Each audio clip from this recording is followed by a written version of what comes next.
Assalamualaikum warahmatullahi wabarakatuh.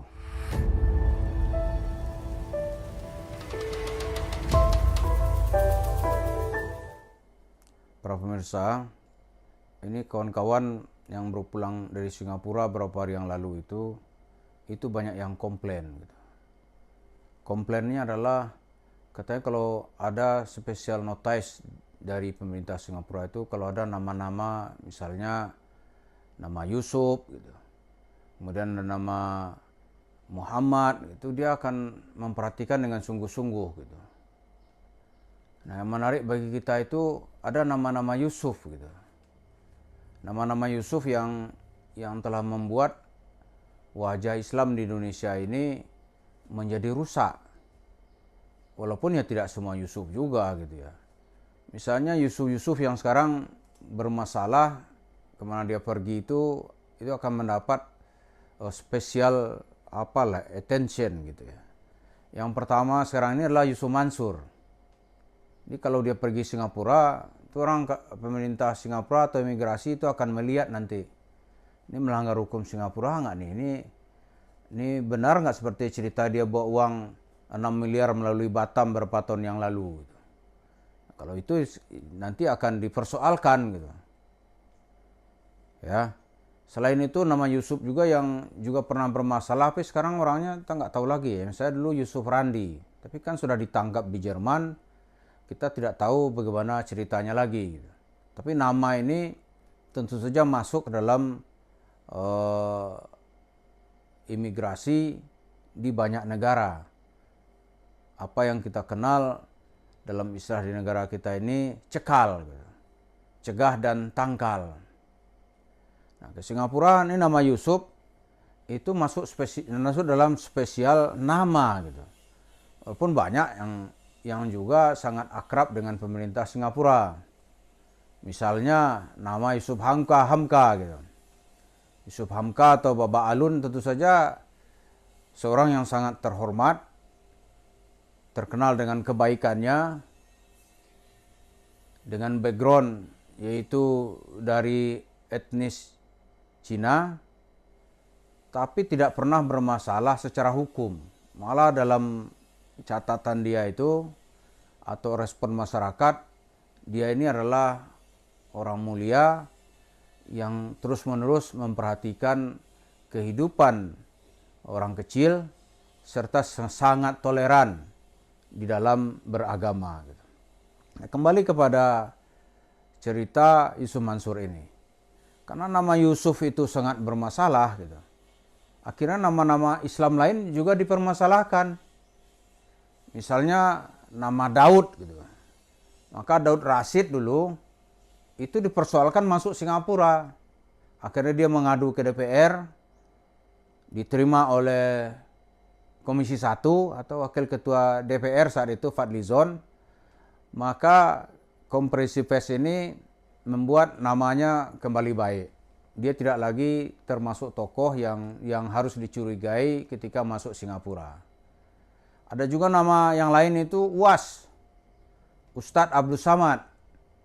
Abdul Samad kita tahu dulu kan pernah dicekal masuk Singapura. Lalu sampai Perdana Menteri Singapura pun ikut mengomentari dan membuat klarifikasi gitu.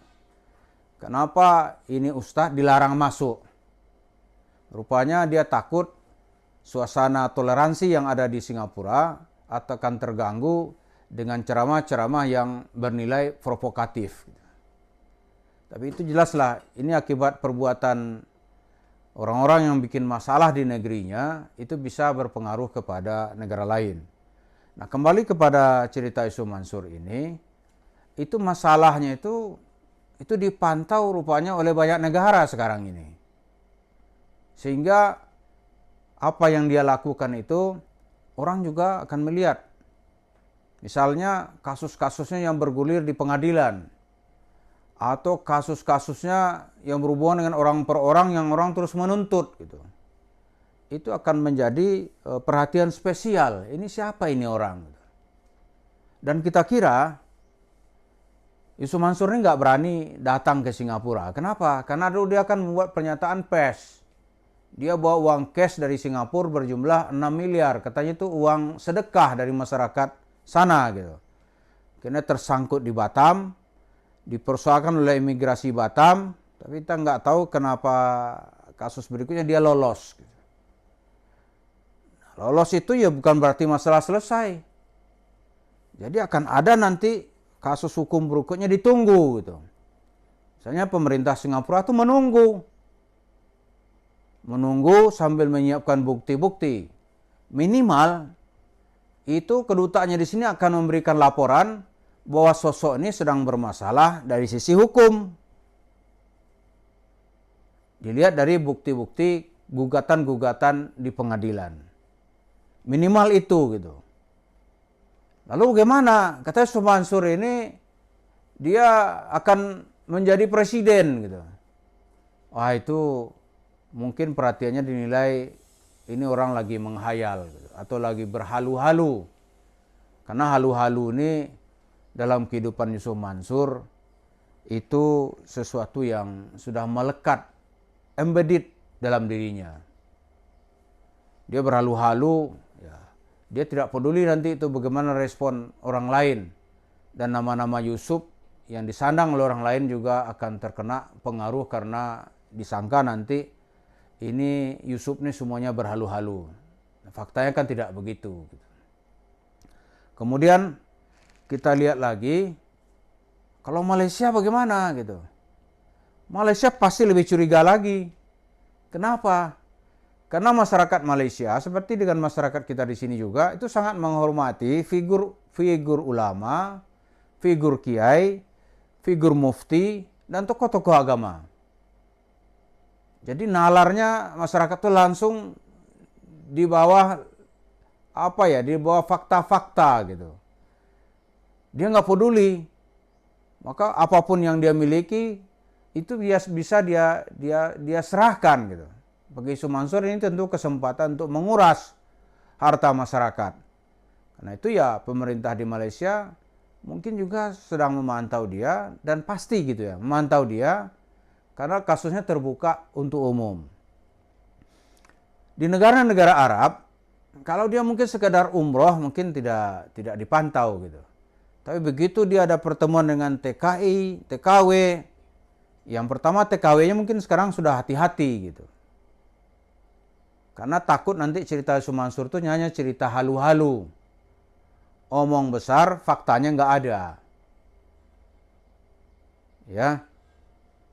Misalnya yang terakhir halu Yusuf Mansur itu ada orang bersedekah 10 miliar ke Yusuf Mansur. Akhirnya dia punya tanah di pinggir laut 35 hektar untuk parkir pesawat. Indonesia ini kan bisa dideteksi di mana. Kalau pinggir laut, laut mana? Kan lapangan terbang tuh nggak banyak di Indonesia. Private airport misalnya, siapa yang punya gitu. Kan bisa dihitung, yang punya pesawatnya di Indonesia, itu kan bisa dihitung dengan jari yang punya pesawat pribadi gitu. Nggak ada tuh perkumpulan koperasi masjid misalnya, punya pesawat setahu saya nggak ada itu.